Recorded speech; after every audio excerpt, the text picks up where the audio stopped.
के अंदर केवल और केवल ईश्वरीय अवतार और ईश्वर ने जन्म केवल भारत की धरती पे लिया है। अन्य दुनिया के अंदर किसी धरती पर भगवान नहीं गए हैं, अपने दूत को भेजे हैं, यहाँ भगवान स्वयं आए हैं। तो भारत की धरती बहुत पवित्र धरती है। ये हम सबका गौरव है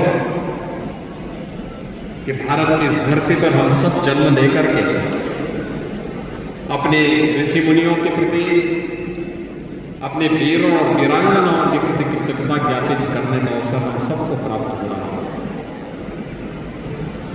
यह आज मेरा सौभाग्य है कि मैं चित्तौड़गढ़ में भी मुझे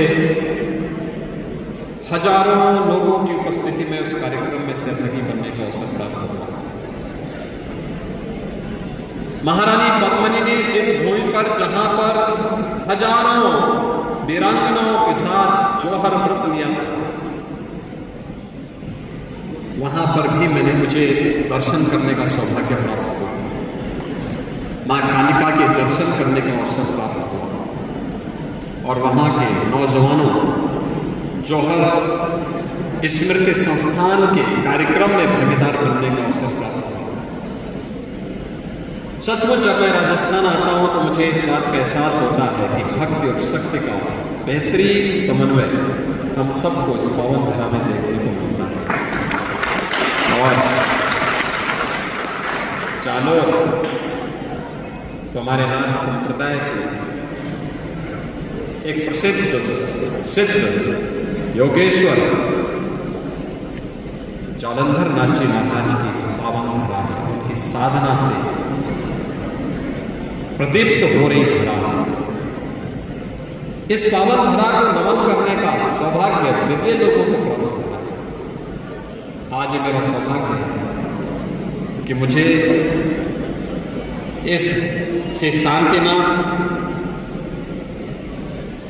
विद्यालय, जो बालिकाओं के लिए बनाया गया विद्यालय है, हमारे पीर गंगानाथ जी महाराज ने अपने पूज्य गुरुदेव की स्मृति में बना करके दिया है। भारत ही नहीं, दुनिया के सबसे बड़े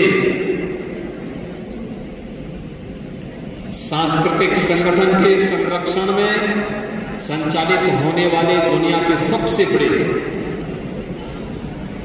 शैक्षिक संस्थानों में एक विद्या भारती इस शिक्षण संस्थान को संचालित कर रही है। वर्तमान में हजारों की संख्या में शिक्षण संस्थान विद्या भारती देश के अंदर संचालित कर रहा है। और मुझे यहाँ आने में इसमें भी प्रसन्नता हो रही है क्योंकि विद्या भारती ने अपना पहला विद्यालय गोरखपुर से संचालित किया था।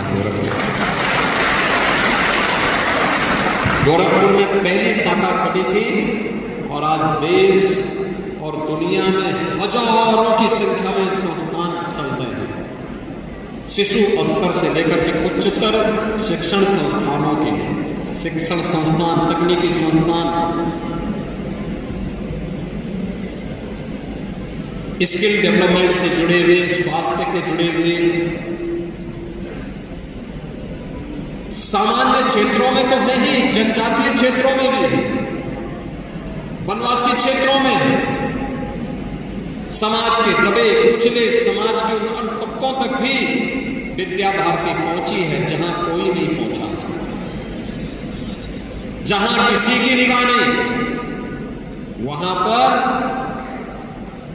विद्या भारती की निगाह है। विद्या भारती कहीं एकल विद्यालय के माध्यम से, कहीं पर अपने स्तर पर समाज के सहयोग से ऐसे संस्थानों का संचालित करते हुए समाज को संस्कारित करके राष्ट्रवादी शिक्षा भी दे रही है, संस्कार भी दे रही है और भारत के लिए योग्य नागरिकों को तलाशने का कार्य